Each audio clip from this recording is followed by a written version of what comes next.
ផ្លាយខ្ញុំដាច់បែបនឹងដឹងទេខ្ញុំតឹងទ្រូងនឹងសូមទុកខ្ញុំសំខានខ្លី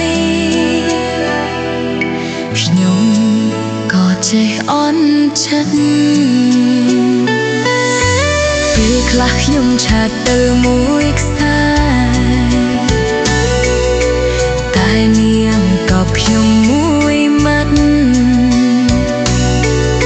ខ្ញុំមិនផ្ដើមឆាតនាងក៏ស្ងាត់ទោះបីខ្ញុំបាត់នាងមិនដែលខលរកឡើយមានខ្ញុំក៏បា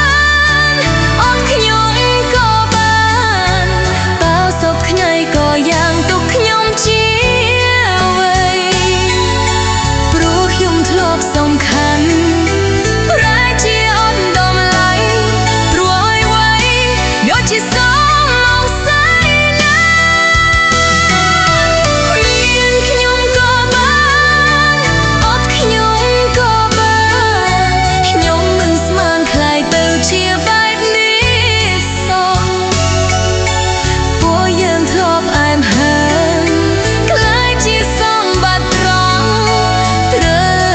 រៀនកាត់ចិនហើយ